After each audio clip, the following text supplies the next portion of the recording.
안녕하세요, 인생극장 청취자 여러분.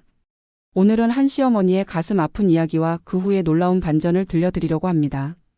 이 이야기의 주인공은 63세 박영숙 할머니이십니다.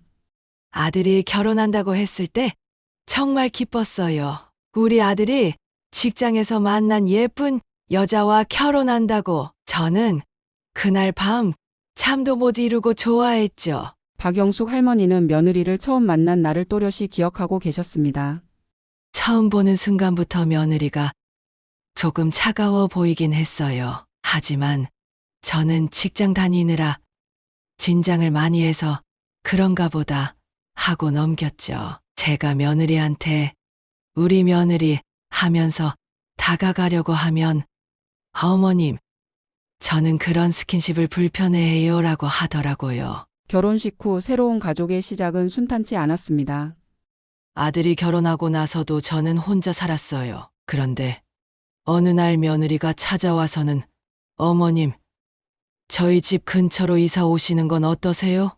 라고 하더라고요. 살던 집을 팔고 이사를 갔죠. 하지만 그것이 비극의 시작이었습니다. 이사 가자마자 며느리가 제 통장을 가져가더니 어머님 이제 저희가 관리할게요. 필요하실 때마다 말씀하세요.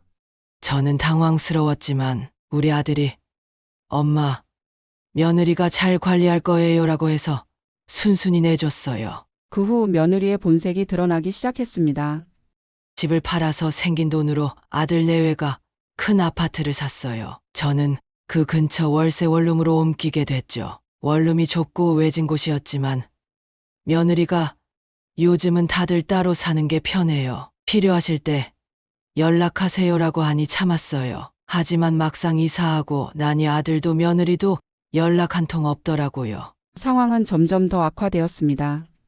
어느 날은 제가 감기에 걸려서 아픈데 며느리에게 전화했더니 지금 바빠요라고만 하고 끊더라고요. 아들에게 전화했더니 와이프가 알아서 할 거예요라고만 하고 결국 혼자 약국에 가다가 쓰러졌어요. 그때 옆집 할머니가 아니었으면 정말 큰일 날 뻔했어요. 그리고 가장 큰 충격이 찾아왔습니다.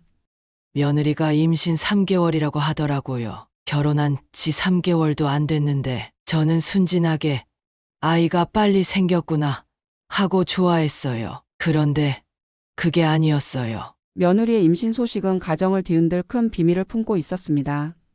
어느 날 우연히 며느리 병원 검진 서류를 보게 됐어요. 임신 16주라고 적혀 있더라고요. 결혼한 지 3개월밖에 안 됐는데 머리가 어지러웠어요. 어느 날 며느리의 휴대폰에서 문자음이 계속 울렸어요. 신경이 쓰여서 보게 됐는데 다른 남자와 주고받은 문자였어요. 우리 아기 잘 크고 있지?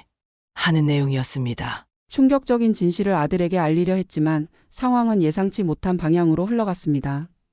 며느리가 먼저 아들을 만나서 저를 모함했어요. 어머님이 자꾸 제 사생활을 감시하고 폭력적으로 구르세요. 임신한 저를 밀치기까지 했어요. 그리고 몇 개월 후 충격적인 진실이 밝혀졌습니다. 아이가 태어나고 친자 검사를 했더니 아들의 아이가 아니었어요. 며느리가 전 직장 상사와 불륜을 저지른 거였죠. 그 남자도 이미 가정이 있는 사람이었고 그렇게 법정 공방이 시작되었습니다. 이혼 소송이 시작되면서 친자 확인도 하게 됐어요. DNA 검사 결과가 나왔는데 아이가 아들의 자식이 아니었어요. 며느리가 결혼 전 직장 상사와의 관계에서 임신을 한 거였죠. 재판부는 이 사실을 확인하고 아들의 손을 들어줬어요. 게다가 제가 낸 민사소송도 승소했죠. 박영숙 할머니는 집을 팔았던 돈을 돌려받게 되었습니다. 법원에서 제 재산을 돌려받으라는 판결이 났어요. 저는 그 돈으로 작은 분식집을 차렸죠. 새로운 인생을 시작하고 싶었거든요. 그리고 운명의 반전이 시작되었습니다. 제가 옛날에 분식집 알바를 했던 경험이 있어서 음식 맛이 좋다고 소문이 났어요. 특히 제가 개발한 복수김밥이 인기였죠. 웃긴 게 제 처지를 생각하면서 매운맛을 강하게 넣었는데 그게 젊은 사람들 입맛에 딱 맞았나 봐요. 가게는 SNS에서 유명해지기 시작했습니다. 방송에도 몇 번 나오고 프랜차이즈 본사에서 제의가 들어왔어요. 지금은 복수김밥이라는 브랜드로 전국의 체인점이 100개가 넘어요. 제가 대표이사가 됐죠. 그리고 얼마 전 뜻밖의 손님이 찾아왔습니다. 며느리더라고요. 이혼하고 혼자가 된 후에 생활이 어렵다며 그 남자도 자기 아내 있는 대로 돌아가 버렸대요. 저희 회사 본사에 취직시켜달라고 찾아왔더라고요. 아들도 이혼 소송 과정에서 재산을 다 날리고 빚까지 졌다고 하고 박영숙 할머니는 그들의 부탁을 단호하게 거절했습니다.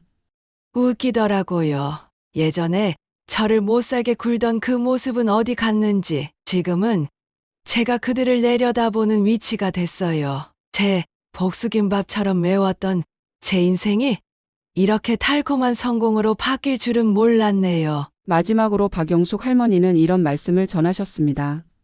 이제는 제 직원들이 제 진짜 가족이에요. 열심히 일하는 젊은이들을 보면서 제 젊은 시절도 생각나고 그들의 아이들이 저를 할머니라고 부르며 따르는 게 얼마나 감사한지 몰라요. 결국 피보다 진한 건 진심이더라고요. 청취자 여러분, 오늘 이야기는 우리에게 많은 것을 생각하게 합니다. 때론 인생에서 가장 큰 아픔이 가장 큰 축복으로 바뀔 수 있다는 것, 그리고 진정한 복수는 나 자신의 성공이라는 교훈을 주는 사연이었습니다. 여러분도 힘든 시기를 겪고 계신다면 포기하지 마시고 새로운 희망을 찾으시기 바랍니다. 다음 시간에는 또 다른 감동적인 이야기로 찾아뵙겠습니다. 들어주셔서 감사합니다.